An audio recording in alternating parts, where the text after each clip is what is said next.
Hello, नमस्कार दोस्तों, स्वागत है आपका हमारे चैनल निमाड़ी पॉडकास्ट में। आज हम आपको मिलाना जा रहे हैं एक ऐसे शख्स से जिन्हें मालवा निमाड़ में दत्ती गांव गुरुजी के नाम से जाना जाता है। आज हम उनसे जानेंगे आध्यात्म और सनातन से जुड़ी कुछ विशेष बातें। राधे राधे गुरुजी, स्वागत है आपका हमारा निमाड़ी पॉडकास्ट चैनल में। राधे राधे। गुरुजी, सबसे पहले मैं आपसे ये जानना चाहता हूँ कि आपका ये जो आध्यात्म का सफर है, ये आपने कैसे प्रारंभ किया? आपकी रुचि इस ओर कैसे आई कि समाज को आध्यात्म की ओर जोड़े और सनातन की वे में आप लेके जाएं? हमारे पूज्य पिताजी जो थे वो बड़े अच्छे विद्वान थे और उनका शुरू से अध्यात्म में रहा। वो कथा भागवत कथाएं करते थे वो, और बचपन से ही उन्होंने मुझे इस ओर मोड़ा है। मैं 5वीं क्लास में पढ़ता था तभी मुझे मेरे पिताजी ने एक कहते हैं कि व्यासपीठ उन्होंने ही दे दी थी मुझे जी। श्री जैसे गांव में होती थी सत्यनारायण भगवान की कथा, उस समय मुझे उन्होंने प्रथम बार कमोदिया ग्राम, तो वहां पर एक कथा चल रही थी और मुझे वहां उन्होंने बिठाया, और तभी से मेरा भाव इस ओर जगा। और फिर धीरे धीरे उन्हीं का रहा, जो भी सानिध्य रहा उन्होंने ही मुझे सिखाया, कुछ माताश्री का रहा। और वो हमें बचपन से ही पुराण पढ़ाते थे, और उन पुराणों को पढ़ पढ़ के हम पुराण जब पढ़ते थे तो उनमें जो कथा निकलती थी तो उनमें बड़ा आनंद आता था। तो हम तब से ही आध्यात्म में जुड़े हुए। हमारे दादाजी भी इससे संबंधित जुड़े हुए थे, क्योंकि पूजा पाठी लोग रहे हम। दादाजी दत्ती गांव जो है हमारा, जो वहाँ के राजवंश हैं, उनके राजगुरु रहे जी। उसके बाद पिताजी भी करते रहे, तो मैं भी करता रहा पूजन पाठ हवन। आज ये है कि मुझे जब पहले मैं धीरे धीरे छोटी कथाएं करता था, फिर बाद में ईश्वर का ही कोई कृपा हुई ठाकुर जी की, और मैंने श्रीमद् भागवत कथा प्रथम बार इंदौर में करी, मैंने मुसाखेड़ी के अंदर। वो आपकी प्रथम कथा का वचन से? हाँ, वो मेरी प्रथम भागवत रही। उसके बाद फिर और कुछ समय बाद एक भागवत मुझे बनावर क्षेत्र के बालीपुर धाम में अवसर प्राप्त हुआ। वैसे ही फिर वहां से जो चला, तो आपकी वहां से सनातन यात्रा प्रारंभ हुई। और हमारा मन यही रहा कि लोगों को जितना भी हो सके भागवत भक्ति से जोड़े, क्योंकि ये भागवत भक्ति जो है ये जीवन को बदल देती है। देखो, मानव जीवन का लक्ष्य क्या है, ये आपको भागवत में मिलेगा। मानव ने जन्म लिया इस धरा पर, तो किसके लिए लिया? धन कमाने के लिए तो मर जाएगा, काम में आएगा नहीं, साथ में तो लेके जाएगा नहीं सकता। दूसरा, कोई भवन बनाने के लिए लिया, तो वो भवन भी वो बनाते बनाते आधी उम्र बीत जाएगी, फिर उसमें भी वो कुछ समय रहेगा, फिर भी उसको जाना है। तो आखिर इंसान इस धरा पर मानव योनि में आया है तो क्यों आया और किस लिए आया, ये जानना है तो आप श्रीमद् भागवत पढ़िए, श्रीमद् भागवत सुनिए। गुरुजी, आप कौन कौन से कथा का वाचन करते हैं? मैं श्रीमद् भागवत कथा करता हूँ, शिव महापुराण और श्रीमद् देवी भागवत अभी तक मैंने की है, और नर्मदा महापुराण भी किया है। अच्छा, हाँ। इन सभी में विशेष अंतर है? देखो, अगर आप भागवत में जाओगे तो कृष्ण चरित्र है जी, शिव पुराण में जाओगे तो शिव चरित्र है, श्रीमद् देवी पुराण में जाओगे देवी चरित्र है, नर्मदा पुराण में जाओगे तो नर्मदा चरित्र है। सब का सार एक ही है, हरि भजन। जैसे कि गुरुजी अभी अपन ने बात करी कि यार जैसे अपने आप जैसे अलग अलग पुराणों का वाचन करते हैं, तो मेरा एक ये सवाल है कि और मतलब मेरे जैसे बहुत सारे जो यूथ जो अभी की है जनता, जो यंगस्टर्स हैं, उनका भी यही सवाल रहेगा कि यार जैसे कि भागवत गीता और भागवत में मतलब जो भगवत है, उन दोनों में क्या अंतर है? देखो, भागवत में सभी पुराणों का सार है, और श्रीमद् भगवत गीता जो है वो एक मानव जीवन को जिसे कहा जाए कि भगवान कृष्ण ने जब अर्जुन को ये श्रीमद् भगवत गीता सुनाई थी, तो उनको उसमें एक ही चीजें सही और गलत का फर्क बताया था कि अर्जुन अपना है, अपने हैं लोग, पर तुम्हें युद्ध करना पड़ेगा, युद्ध तुम्हें करना पड़ेगा, क्योंकि धर्म के प्रति गांडी उठाना कोई गलत नहीं। अर्थ यही है कि गीता में भगवान ने बताया है कि जब भी जिस मौके पर जैसा समय आता है व्यक्ति को वैसा बनना भी चाहिए, लेकिन धर्म से कभी नहीं भटकना चाहिए। जिन परिस्थितियों में हम हैं, जैसे श्रीमद् भगवत गीता में भगवान ने बताया है कि अगर आप थोड़ी देर के लिए सोच लीजिए कि अगर आप श्रीमद् भगवत गीता अगर पढ़ते हैं तो उसके अंदर एक ही चीज बताई है भगवान श्री कृष्ण ने अर्जुन को कि चाहे सामने वाला कोई भी हो, अपना ही क्यों ना, अगर वो गलत है तो गलत है। गुरुजी, एक सामान्य सा क्वेश्चन है मेरा, जो आज के युग में जरूरी भी है। लोग मंदिर जाते हैं, घंटों पूजा पाठ करते हैं, वाचन करते हैं, और कोई कुछ ऐसे होते हैं जो मंदिर के बाहर से ही हाथ जोड़ के निकल जाएंगे, या मंदिर परिसर में या आध्यात्म के क्षेत्र को साजने संवारने में अपना समय देंगे। तो उन दोनों में कौन श्रेष्ठ है? देखो, अंदर जो बैठा है व्यक्ति, जो साधना कर रहा है, जो भजन कर रहा है, जो कीर्तन कर रहा है, वो घंटों घंटों जो कर रहा है, अब वो अगर अपने भाव से कर रहा है तो ईश्वर को पाना चाहता है, ईश्वर के में समर्पित है।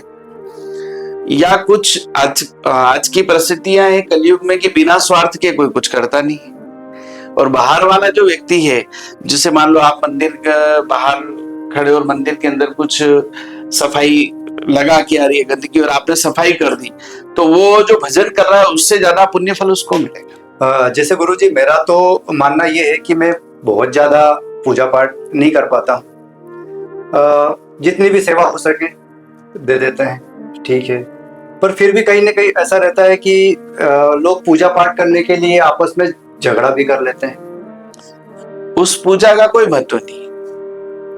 देखो, आप अगर पूजा के लिए लड़ाई कर रहे हो, देखो आप अगर भगवान के मंदिर में गए, आप अगर थोड़ी देर के लिए कहीं लाइन में खड़े हो दर्शन के लिए, ना दर्शन के लिए अगर आप झगड़ा कर रहे हो, तो फिर वो दर्शन करने का महत्व कुछ है ही नहीं। वैसा मेरा स्वयं का मानना तो ये है कि जिस दर पे जा रहे हो उस दर के लिए अगर आप कुछ कर ना पाए तो आपकी भजन भक्ति या आपके पूजा पाठ शिथिल है, कोई काम का नहीं। कोई काम का नहीं, कोई काम का नहीं। ये मेरी मानसिकता सही है?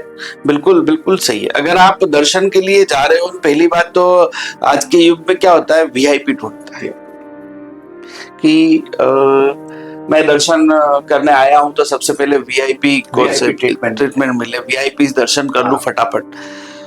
अब मेरा एक ही क्वेश्चन है कि आपने क्वेश्चन करा है, मैं भी एक बोल रहा हूं आपको कि पहली बात तो ये है कि जो व्यक्ति भगवान से दर्शन करने के लिए वीआईपी ट्रीटमेंट ले रहा है, तो जो वीआईपी ट्रीटमेंट ले रहा है तो वो अंदर बैठा वो वीआईपी है कि ये जा रहा है ये वीआईपी है? मेरे दर्शन करने वाला अंदर बैठे वो वीआईपी। तो फिर ये वीआईपी ट्रीटमेंट कैसे हो गया? इसमें तो मैं ये कहूंगा कि जो वहाँ का मैनेजमेंट है कि उन्होंने समझना चाहिए कि वीआईपी ट्रीटमेंट होना चाहिए या नहीं होना चाहिए। मेरे हिसाब में सबको एक समान होना चाहिए।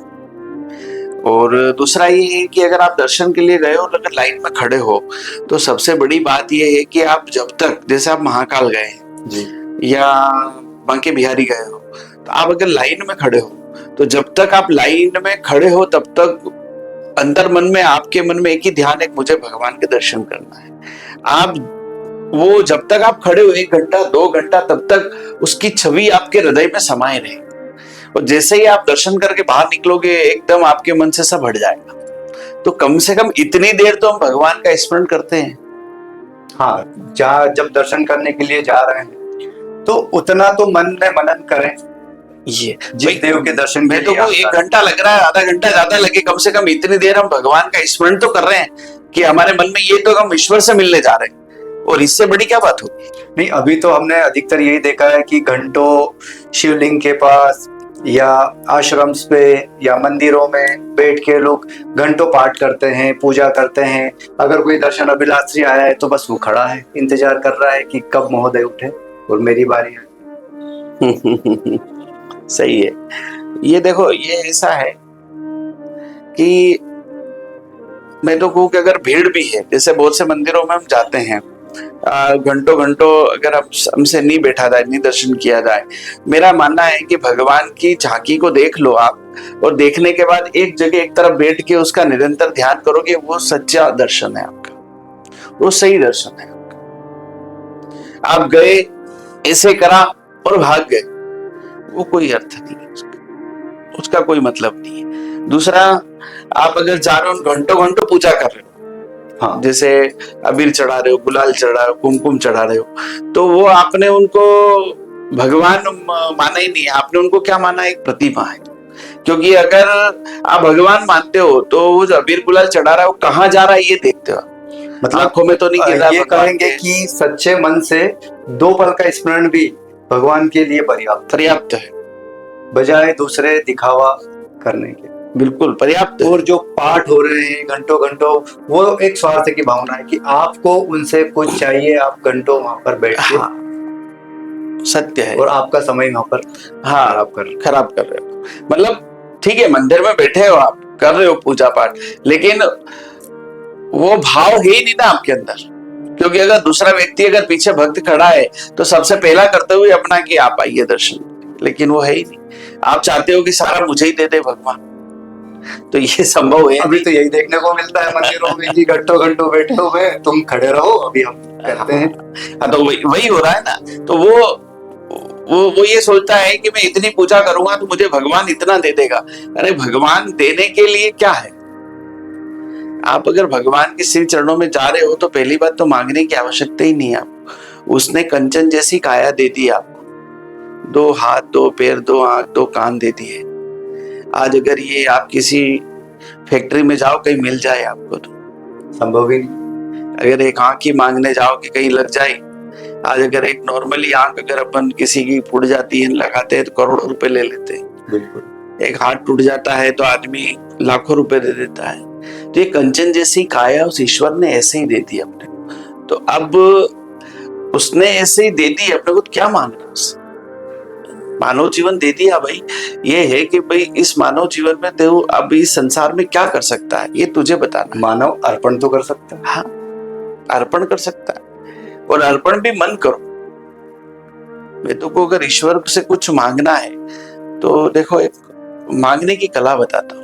अगर भगवान से मांगना भी है तो एक ही चीज मांगो आप कि ईश्वर जब भी तू आई इस धरा पर तो गोपी बनाकर लाया कर, ग्वाल बनाकर लाया कर,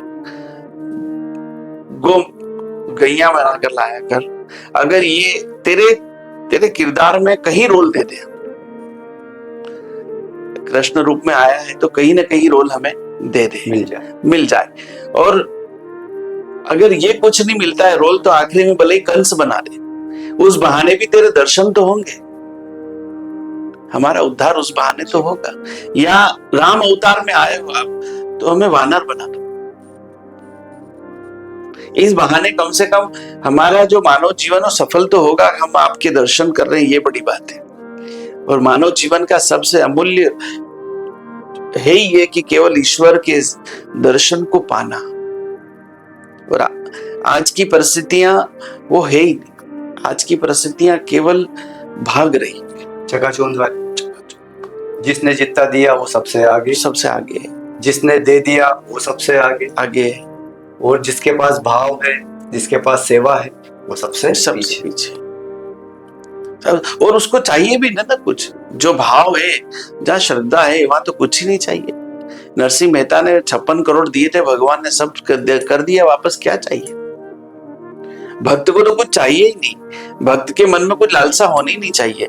भक्त के मन में देखी लालसा की बस एकमात्र दर्शन हो जाए। गुरुजी, कलयुग में तो दर्शन होना ऐसे संभव है नहीं, भगवान कहाँ? देखो, कलयुग में भगवान को ढूंढने की आपको कहीं भागने की आवश्यकता नहीं।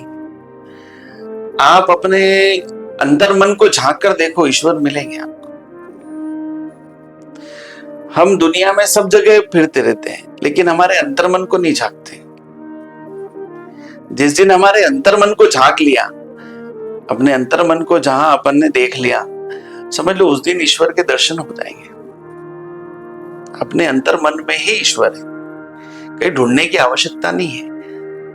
हम ढूंढ रहे मंदिरों में कि हम जाए मंदिर, वहां भगवान मिल जाएगा, वहां चले जाए ईश्वर मिल जाएगा, वहां चले जाए ये हो जाएगा। लेकिन मेरा ये मानना है कि केवल अपने मन को शुद्ध करके और अपने अंतर मन में अगर झांकी देखे, जैसे ध्रुव जी है। अब ध्रुव जी को भगवान दर्शन देने आए थे, तो ध्रुव जी, भगवान खड़े रहे कई देर तक, ध्रुव ने आंखें नहीं खोली, क्योंकि उसको अंतर मन में भगवान दिख रहे थे।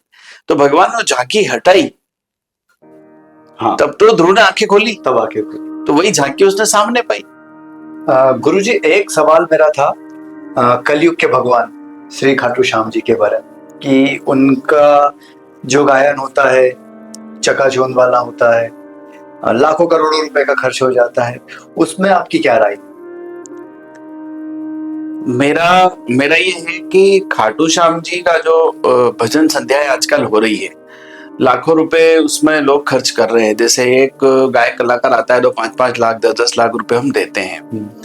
तो ये केवल दिखावा है, मतलब लोग दिखाना चाहते हैं कि मैंने ऐसा किया, मतलब वो वास्तविक की भक्ति नहीं रहती है। आपको अगर भक्ति जानना है तो आप वृंदावन प्रेमानंद जी महाराज की हो जाए। भक्ति को अगर जानना है तो इंद्रेश जी महाराज के पास है, वृंदावन। भक्ति के बारे में अगर जानना है, मतलब आपको भक्ति में कोई जरूरत नहीं है, केवल आप साधारण नॉर्मली अगर मजीरे लेकर के अगर भजन करोगे तो भगवान उसको ज्यादा एक्सेप्ट करता है। मतलब आप ये नहीं मानते हैं कि ये चकाचौंध भरी, ये डीजे म्यूजिक की थाप पे नाच रहे हैं, गा रहे हैं, ये भक्ति का स्वरूप है? ये सब दिखावा है। ये सब मतलब जैसे कहा जाता है कि मैंने इतनी बड़ी भजन संध्या कराई, वो है। भक्ति का अर्थ अलग है।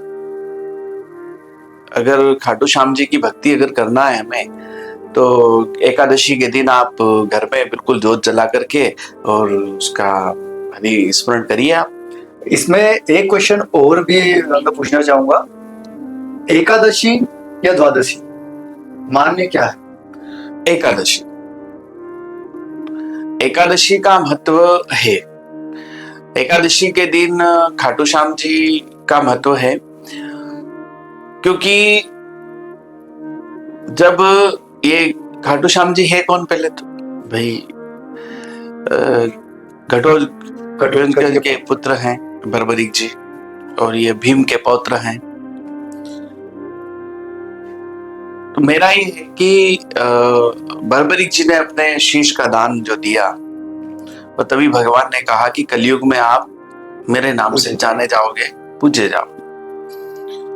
तो ये है कि अगर हम उनकी अगर कोई भक्ति करते हैं या पूजा करते हैं, तो मतलब कृष्ण की भक्ति करना बराबर फल महत्वपूर्ण है। खाटू श्याम को एकादशी के दिन पूजना, मतलब उसी दिन उनका प्राकट्य हुआ है, और एकादशी के दिन उनका प्राकट्य हुआ है, सो उसका महत्व भी है। एकादशी के दिन जो है उनकी पूजा अर्चना होनी चाहिए घर में। गुरुजी, मैंने सुना है कि धर्मराज युधिष्ठिर जो थे वो अपने धर्मराज थे, वो और उन्होंने महाभारत के युद्ध से पहले जुआ खेला था, मतलब जो पासे का खेल था। तो वो खेलना उचित था क्या? उन्होंने अपनी पत्नी को भी दाव पे लगा दिया था, वो उचित था क्या? और ये जो सारी चीजें आज जो अपन देखते हैं, तो ये उचित है क्या? देखो ऐसा है, महाभारत एक मानव जीवन के लिए सीख का अनुभव है, उससे सीखना चाहिए। जैसे उस समय भी भगवान साक्षात थे ठाकुर जी, तब भी जुआ खेले तो भी हार गए, और उसी की वजह से आज महाभारत हुई है, इतना बड़ा युद्ध हुआ।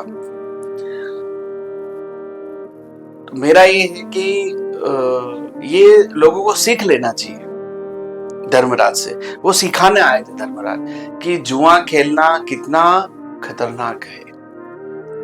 जो आजकल के लोग खेलते हैं ना, बहुत सारा पैसा दाव पे लगाते हैं, अपने घर के घर बर्बाद कर देते हैं, तो ये उचित नहीं है। मेरा तो ये मानना है, ये महाभारत में सिखाती है, ये सिखाने आए थे हमको। उचित ना उचित वहां कोई विषय नहीं है कि उनको खेलना था नहीं खेलना था, वो तो केवल एक लीला रचना आए थे धर्मराज कि हमें सही क्या और गलत क्या। गुरुजी, अब मैं एक ऐसे व्यक्तित्व पे आता हूँ, ओशो। आप भी उन्हें काफी अच्छे से जानते ही होंगे। उनके कुछ विचार थे कि पत्थर में भगवान नहीं हो सकते हैं। उनकी अपनी एक अलग विचारधारणा थी, जिसपे आज काफी लोग चल भी रहे हैं। आपके विचारों में आप उन्हें क्या मानते हैं? देखो, ओशो को मैंने भी कुछ समय हद तक पढ़ा है। ओशो का कहना था कि भगवान जो है उनको अगर मानना है तो आप अपने मन से, हृदय से मानो। मंदिर और मूर्तियों में भगवान नहीं है, पर एक बात ये भी है कि प्रतिमाओं में अभी है भगवान। अभी अगर तेज देखने को मिलता है तो केवल प्रतिमाओं में मिलता है। जैसे थोड़ी देर के लिए एक वृक्ष है ना, घना वृक्ष है, और अगर उस वृक्ष है तो वो निरंतर छांव देगा। अब अगर आप धूप में खड़े हो तो छांव लेने के लिए कहाँ जाना पड़ेगा? वृक्ष के नीचे।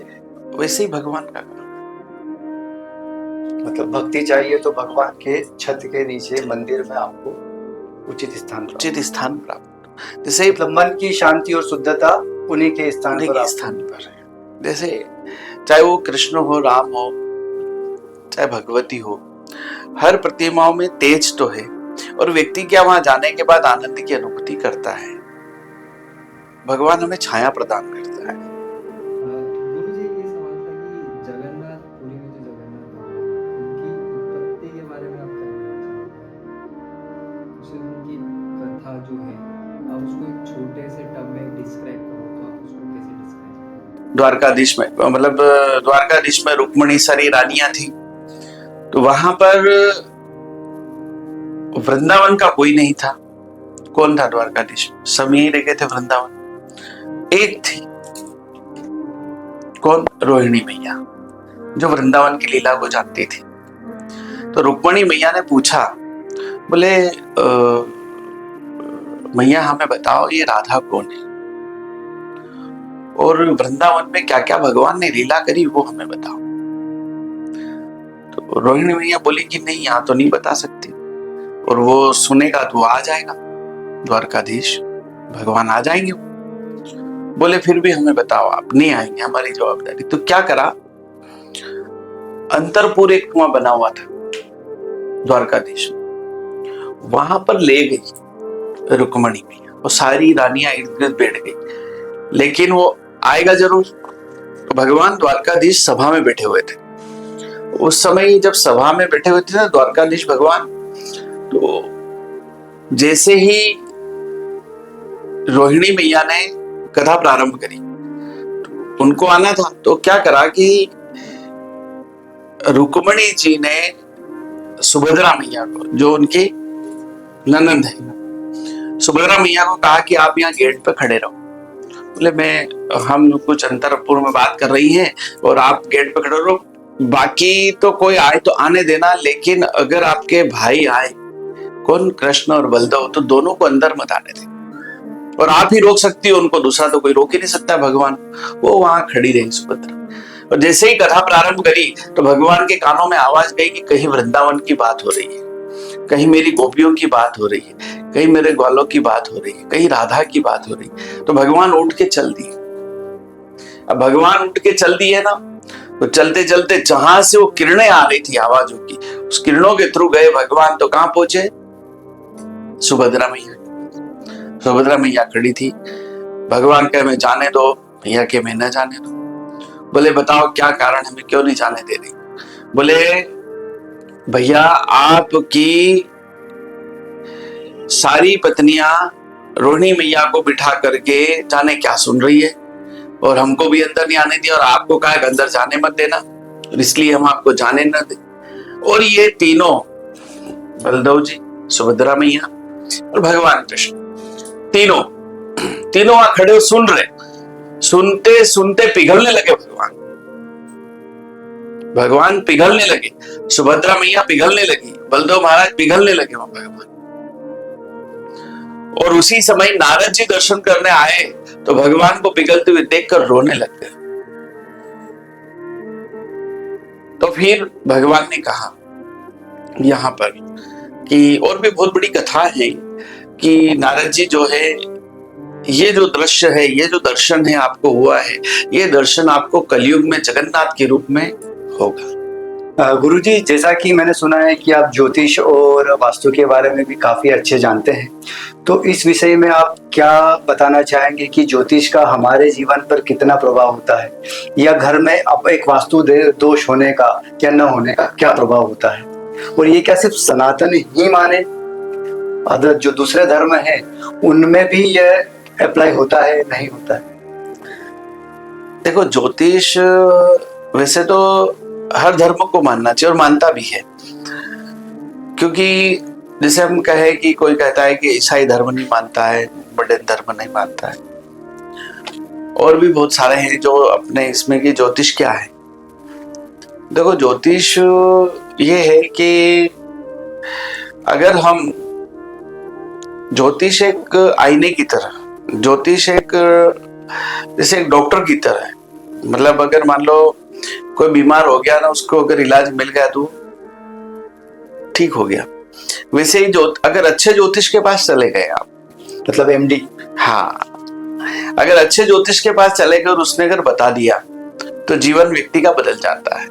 जैसे हम कहे कि विवाह के रूप में ले अपन कि कोई किसी लड़के को मंगल है, अब कहते हैं आजकल बहुत के मंगल क्या है मानते ही नहीं है लोग, उससे क्या, लेकिन किसी महाराज जी ने बता दिया कि मांगलिक है, और वो लड़की अगर मांगलिक नहीं है और अगर आप विवाह करोगे तो उसमें विच्छेद होना ही होना है। ये आपके भी पर्सनल अनुभव रहे? हाँ, मेरे पर्सनल अनुभव रहे इसमें मैंने कई बार कहा है कि आप ये विवाह मत करिए, और लोगों ने किया वो, तो उसका परिणाम निकला और शादियां टूटी है वो। और गुरुदेव, एक समय पे जब नाम बदल कर विवाह कर देते थे, जब ये ज्योतिष नहीं समझते थे कि गुण मिला के ही, या गुण नहीं मिले तो नाम बदल के कर देते हैं। देखो, ज्योतिष अनादिकाल से, ज्योतिष शास्त्र आज से नहीं है, नहीं, पर जो नहीं जानते इसीलिए मैंने, जैसे क्या है, बीच में लोगों ने इसको जानना बंद कर दिया था, लेकिन अभी तो लोग अच्छे से जानते हैं ज्योतिष क्या, हर जगह दिखाते भी हैं। अच्छा, नहीं दिखाने का रीजन रहता है कि जो वैवाहिक जीवन होता है ये तो 101% अगर आप बिना कुंडली और पत्रिका के देखे अगर करते हो विवाह, तो दिक्कत आना ही आना। ये कब रोज है कि कोई भाग्य से दोनों की कुंडलियां मैच खाती हो और आपने विवाह कर दिया है, वो एक अलग चीज है। वो एक अलग चीज है कि चलो ठीक है, उनका भाग्य था और विवाह हो गया। लेकिन आजकल देखिए आप,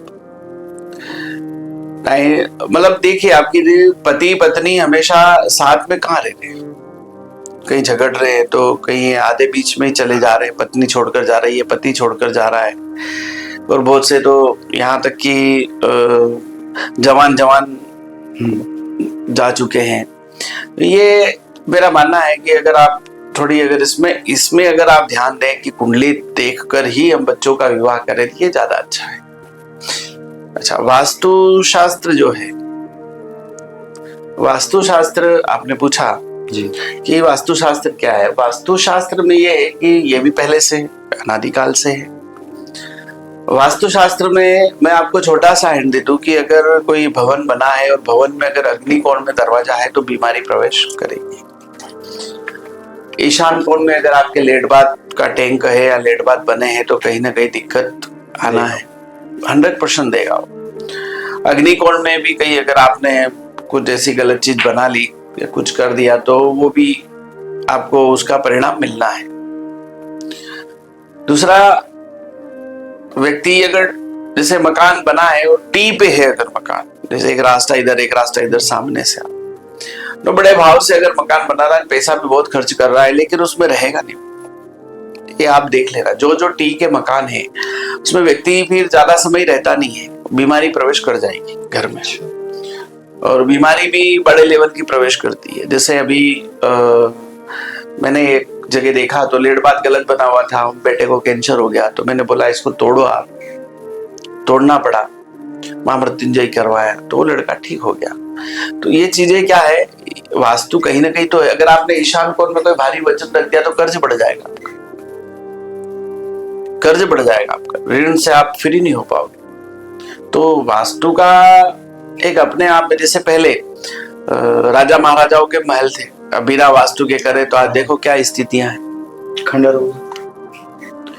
वास्तु का महत्व तो है। अगर आप कोई मकान बना रहे हो, भवन बना रहे हो, और अगर उसमें अगर आपने थोड़ा सा वास्तु का ध्यान रख लिया तो भवन बड़ा सुंदर बने, पीढ़ी दर पीढ़ी उसमें वंश वेला चलेगी आपकी और बहुत अच्छे रहोगे। तो वास्तु का भी एक अपना महत्व है और वास्तु को मानना भी चाहिए लोगों को। अब ये कहते हैं ये ब्राह्मणों का ये है, वो ब्राह्मण उसमें कुछ नहीं करता है, जो लिखा वो बता रहा है और वो तुम्हारे लिए हित में है, आप उसको करके तो देखो।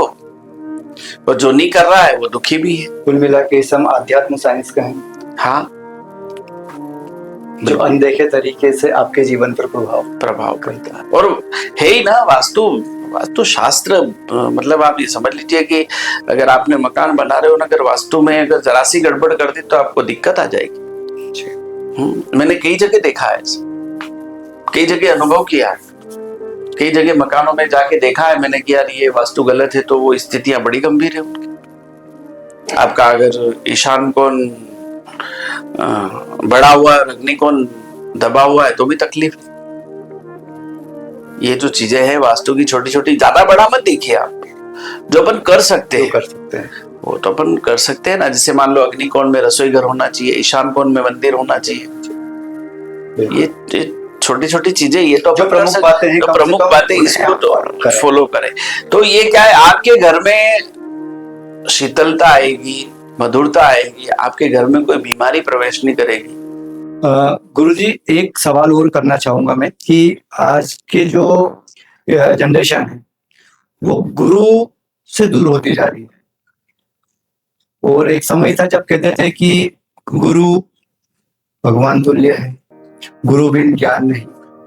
इस पे आपके तरफ से क्या राय देना चाहेंगे कि गुरु क्या है और गुरु जीवित होना ही आवश्यक है? देखो, गुरु के बिना तो जीवन अधूरा है, पहली बात। क्योंकि गुरु आवश्यक इसलिए है कि हमारे शास्त्रों में, पुराणों में भी लिखा है कि आप अगर नाम जप माला कर रहे हो, अगर गुरु नहीं है तो उसका पुण्य नहीं मिलेगा। आपने कोई दान कर रहे हो और अगर आपका गुरु नहीं है तो उसका पुण्य नहीं मिलेगा। दूसरा, गुरु प्रकाश का स्वरूप है। मानव बिना गुरु के अंधकार में जीता है, और अगर गुरु अगर मिल जाता है व्यक्ति को तो वो प्रकाश के समान हो जाता है, उसको एक दिशा मिल जाती है, मुझे क्या करना है ये उसको समझ आ जाता है, गुरु उसको बताता है। गुरु होना, जैसे मान लो हमने किसी को गुरु बना लिया और मान लो वो नहीं रहे संसार में, तो अपन उनको गुरु मान सकते हैं। वो जो संसार में है ही नहीं और उन्हें हम गुरु माने तो हाँ, ईश्वर को, ईश्वर स्वरूप में, हाँ, ईश्वर स्वरूप में अपन गुरु मान सकते, कोई दिक्कत नहीं। आप जिस ईश्वर को मानते हो उनको हम कर सकते हैं, दिक्कत नहीं। वो भी एक ईश्वर ही तो गुरु है। सर्व जगत में गुरु कौन है? हाँ, ईश्वर ही है, तो हम तो उनको मान सकते, कोई दिक्कत ही नहीं है। अच्छा, दूसरा कि गुरु के बिना जीवन ही अधूरा है, और वो जीवन पूर्ण तब होता है तब गुरु मिलता है। एक राजा की पुत्री थी, जोधा नाम था उसका, जोधा भाई। तो उसने मुझे गुरु बनाना। अब गुरु बनाना, तो गुरु बनाए कैसे? तो उसकी जो दासी थी उसने बोला कि गुरु बनाने के लिए आपको पहले भगवान, उसने कहा कि मुझे भगवान से मिलना है। जोधा भाई ने कहा कि मुझे भगवान से मिलना है। तो भगवान से मिलना है तो पहले गुरु बनाओ, क्योंकि बिना गुरु के ईश्वर नहीं मिलता है। बोले गुरु अगर बनाना, फिर गुरु कहाँ मिलेंगे? बोले वन में। वो वन में चली गई, अकेली रहने लगी कुटिया बना के। एक महात्मा है, गुरु बना लिया। महात्मा बड़े पहुंचमान थे, और वो पहुंचमान महात्मा थे, तो उनके साथ नित्य आते थे वो आश्रम में, कुटिया में, और वो रोज स्वागत करती थी, दीप अगरबत्ती लगा करके, और डेली पूजन अर्चन करना, और गुरु पूजन करवा के चले जाते थे। पर उसने कभी गुरु से मांगा नहीं। ये क्रम काफी समय तक चलता रहा। गुरु ने सोचा कि इसका मन है ईश्वर से मिलना। तो गुरु बड़े तपस्वी थे, तेजस्वी थे। उन्होंने भगवान को बुलाया, बोला मेरे साथ चलना है आपको। भगवान आ गए, चल दिए। अब गुरु और भगवान दोनों आ रहे। अब वो तो वही थाल लेकर के खड़ी है कि गुरु आ रहे, मैं पूजा करूंगी, बस साथ में भगवान भी आ गए। अब उसने सोचा पूजा किसकी पहले की जाए, गुरु की या भगवान की? अब उसने विचार करा कि मैं क्या करूं अब, और बड़ा विचाराधीन हो गई वो। और गुरु और भगवान चले आ रहे। इतने में जैसे ही नजदीक आए तो उसने भगवान को हाथ पकड़ के खींच लिया और थाली पकड़ा दी। बोले आप थाली पकड़िए, मुझे पूजा करनी है। भगवान ने कहा मुझे पाने के लिए तूने इनकी पूजा की, और मैं आ गया हूं तो मुझे थाली पकड़ा दी हाथ। तो उसने कहा कि आप आए हो इन्हीं की वजह से, माध्यम रहे। अगर ये नहीं होते तो आप आते ही। और आपसे अगर मिलना है तो गुरु की आवश्यकता है, तो गुरु मिल गए तो आप मिल गए। तो पहले पूजन तो गुरु का होगा। गुरु का महत्व बड़ा है, इसलिए तो कहा है गुरु गोविंद दो खड़े काके लागू पाए, बलिहारी जाओ गो आपके गोविंदिया मिलाए। तो ये है गुरु। गुरु जीवन में बड़ा महत्वपूर्ण है, और गुरु होना चाहिए। और गुरु की रोज एक माला करो। अगर गुरु की रोज एक माला करिए आप, जो मंत्र दिया है उस मंत्र का जाप निरंतर होना चाहिए। और गुरु कभी भी आए तो उसके बराबर नहीं बैठना, गुरु के श्री चरणों में बैठना, क्योंकि गुरु के पास जो मिलेगा वो संसार में कहीं नहीं मिलेगा। गुरु के पास जो मिलेगा ना, वो संसार में कहीं नहीं मिलेगा। गुरु ही एक ऐसा है जो आपको सर्वस्व दे सकता है। गुरुजी, आप अंत में समाज को क्या संदेश देना चाहते हैं? मैं तो यही संदेश देना चाहता हूं कि जो ये युवा पीढ़ी है आज जो भटक रही है, और धर्म के नाम पर, जाति के नाम पर, समाज के नाम पर, ये मत भटको। भिलनी शबरी मैया कौन थी? भिलनी थी, पर भगवान राम ने उनके वहां गए, बेर खाए। संत रविदास जी कौन थे?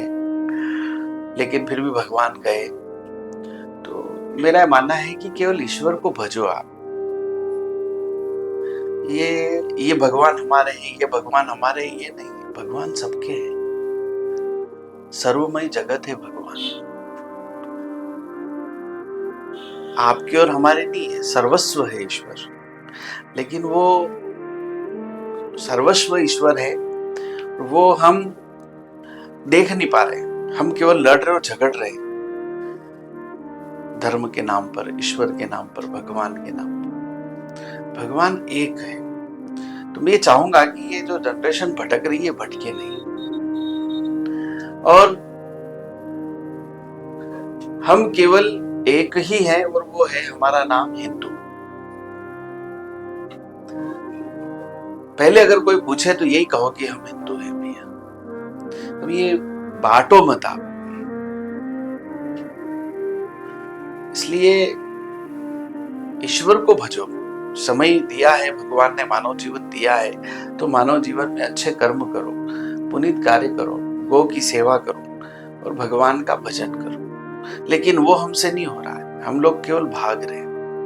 सुबह से उठे और भागे, सुबह से उठे, सुबह उठे नहाए धोए, दिन भर दौड़े, शाम को सो गए, फिर कहाँ जा रहे कुछ पता नहीं, अंत में जाना कहाँ है। अच्छा रोज हम जा रहे, आ तो रहे नहीं, जा रहे, रोज जा रहे हैं भाई, हम रोज जा रहे हैं। सवेरे उठा, एक दिन गया तो गया, वो वापस जीवन में आना है नहीं आना। हम रोज जा रहे हैं, उधर से भी आ रहा है कोई हमसे मिलने, कौन है? काल। और जिस दिन काल से भेंट हो गई क्या होगा भाई? काल से भेंट हो गई तो क्या होगा? तो मेरा मानना है उस काल से नहीं मिले उसके पहले कृष्ण से मिल लो, और अगर वो मिल गया तो काल से मिलने की आवश्यकता नहीं। इसलिए जीवन में साल भर में जो 12 महीने दिए हैं भगवान ने मानव को, तो 12 महीने से 11 महीने परिवार को दे दो, जितना कमाओ सब परिवार को दे दो। लेकिन 15 दिन 10 दिन ऐसी जगह बिताओ जहां हम चैन से भगवान का भजन कर सके। नर्मदा किनारा, गंगा का किनारा, क्षिप्रा का किनारा, ऐसे रहो वहां जाकर के और वहां हरि भजन करो। ऐसे ही हमने एक तैयार मुहिम चालू करा था 2017 में कि साल भर में एक भागवत बाहर करना, जो हमने प्रथम शुक्रताल करी, उसके पश्चात द्वारकाधीश करी एक साल, फिर बद्री विशाल करी, फिर जगन्नाथ करी, फिर रामेश्वरम करी, फिर वृंदावन करी, नैमिषारण्य करी। अभी हमारी कथा नेक्स्ट 1 अक्टूबर से 7 अक्टूबर गया जी में, 1 अक्टूबर से 7 अक्टूबर गया जी में कथा है। और जिसको भी चलना है चले, आनंद ले, 7 दिन रुके बढ़िया आनंद से कथा को सुने। और क्या है, हम गांव में रहते हैं, कथा होती है, हम सुन नहीं पाते, ये काम वो काम, इधर उधर भागना। और वहां क्या हम जाते हैं ना, तो वहां 7 दिन एक ही काम रहता है, क्या? भगवान का भजन करना और कथा सुनना। तो अपने लिए जियो, साल भर में 8 दिन 10 दिन 15 दिन ऐसे निकालो कि खुद के लिए जियो। तो मैं तो यही संदेश देना चाहता हूं कि आप जो है बस ईश्वर को भजो और अपना मन जो है ईश्वर में लगाओ, बाकी तो सब व्यर्थ है। और जितना भी हो सके गौ की सेवा करें। गौ माता बहुत कट रही है, उसको कटने ना दे, उसको बचाएं। जय श्री कृष्णा, जय श्री राधे।